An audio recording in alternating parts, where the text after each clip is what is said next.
Halo, kembali lagi di Auto Max dengan Audi, dan setelah gua lihat langsung waktu itu di Chongqing, akhirnya si Chang'an Lumin si lucu ini datang juga ke Indonesia. Speknya seperti apa? Final spek untuk Indonesia seperti apa? Cek terus di video ini.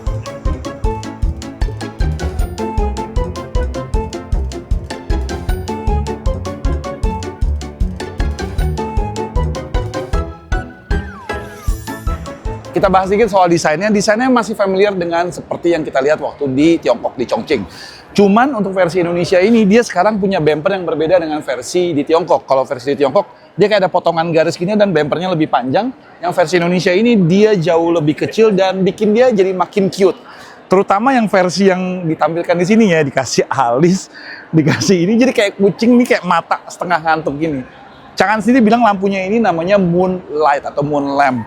Kalau gue bilang sih lebih kayak pandangan tuh, kayak setengah ngantuk gitu lah. Lucu. Bagian sampingnya kita lihat dia port chargingnya di bagian depan, dan dia sudah CCS dan DC fast charging. Jadinya kalian bisa ngecas mobil ini dengan lebih cepat dibandingin kalau AC charging biasa. Bannya sendiri yang menurut gue poin yang paling menarik dari mobil ini, karena dia pakai ukuran 14 inci, profilnya 165/70, bikin dia bantingannya jauh lebih enak dibandingin mobil-mobil di kelasnya.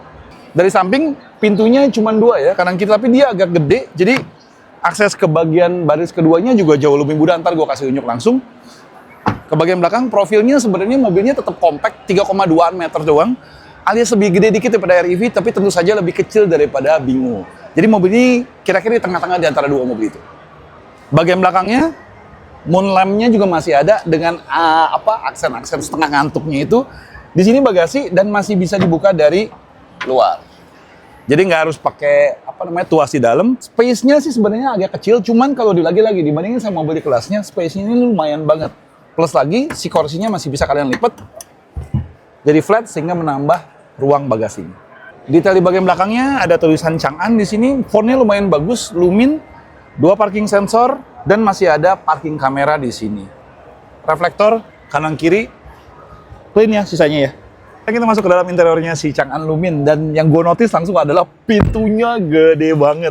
Karena dia konsepnya 2 pintu, jadi biar dia accessibility ke baris keduanya lebih gampang, pintunya panjang banget. Dan ada sedikit negatifnya kalau menurut gue, karena pintu gede gini, lu buka, ya tuh, jadi harus agak lebar banget gitu, space di sampingnya dia. Plus, karena dia pilar B-nya itu jauh ke belakang, jadi ketika ngambil seatbelt itu nggak cuma di sini, jadi agak narik gitu loh dari belakang. Tapi ya minor sih ya. Baik lagi karena kalau begitu kalian masuk ke dalam mobil ini, kalian langsung ngelihat aksen atau nuansa yang fresh banget. Percis kayak warna-warna pastel di bagian eksteriornya. Pertama kita bahas langsung dari kursinya. Jadi versi yang dijual di Indonesia ini sudah pakai kulit, tapi nggak semuanya kulit. Jadi kulitnya di sebelah sini, biarpun synthetic leather ya, aksennya funky, oranye dan kayak abu-abu gitu. Tapi di sininya dia pakai fabrik. Terus ada kayak stitching Lumin di sininya. Ini futuristik sekaligus trendy banget sih. Terus aksen-aksen oranye ini juga berlanjut ke dashboardnya. Dashboardnya dia bikin pakai hitam, kombinasi oranye dan kombinasi abu-abu. Jadi kesannya wah. Dan ketika gue ketemuin mobil ini di Chongqing waktu itu, gue sempat komplain build quality-nya nggak seperti yang gue harapkan. Tapi untungnya versi Indonesia ini, versi CKD ini, dia sudah punya fit finishing yang jauh lebih bagus daripada yang gue harapkan gitu kan ibaratnya. Plus detail-detailnya juga bikin mobil ini jadi kelihatan lebih fresh dari luar maupun dari dalamnya. Dashboardnya seperti ini, ada aksen oranyenya, indikator ventilasi AC-nya tipis kayak gini. Terus keren nih, ada aksen airbag, aksen silver lagi di sebelah sini. Di sini ada pengaturan tuas-tuas, masih manual, bagus. AC segala macamnya, termasuk buat ventilasi dan buat ke kursi segala macamnya, pengaturan hembusannya juga masih ada. Start stop engine-nya di sini, jadi di sininya kopong ya, nggak ada tombol buat colokan. Gue sempat lihat waktu di Chongqing waktu itu, sempat ada yang versi yang kayaknya versi lebih murahnya itu dia colok masih diputar pakai kunci biasa. Layar tengahnya 10,25 inci, tentu saja udah Apple CarPlay sama Android Auto. Pengaturan mobil segala macamnya bisa kalian atur dari sini. Layar utama di sininya, instrumen panelnya 7 inci. Indikatornya bisa kalian lihat dari sini. Memang simple sih ya, cuman cukup sih kalau buat kalian pakai harian aja.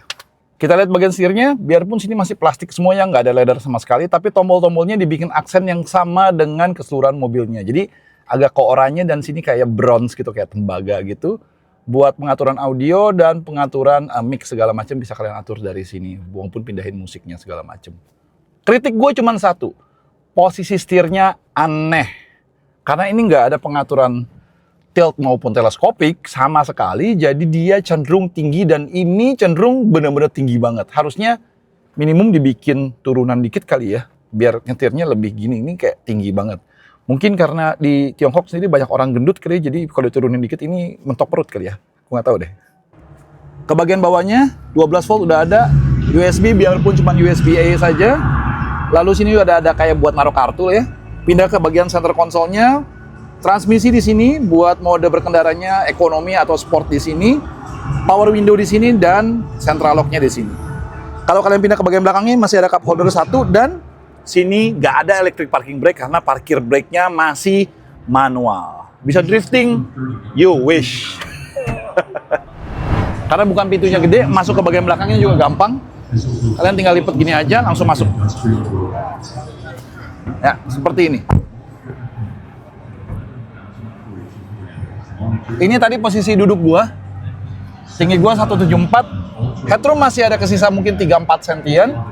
Legroom gue masih ada, biarpun memang duduknya bukan yang paling nyaman banget ya. Tuh. Masih ada sekitar 2-3 cm di sini. Overall sih gue bilang kalau dibandingkan sama mobil-mobil sekelasnya kayak Wuling EV atau DFSK E1, ini paling lega dan paling proper. Dan kebetulan karena gue pernah nyetir juga, mobil ini terasa paling mobil dibandingin kedua mobil yang gue sebut sebelumnya.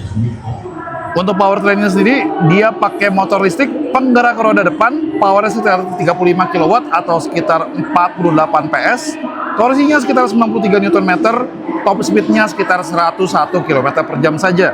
Total driving range-nya, kalau dia di-charge dari 0 sampai 100, dia bisa menempuh 301 km. Oh ya, baterainya sendiri 28,08 kWh, dia memakai LFP.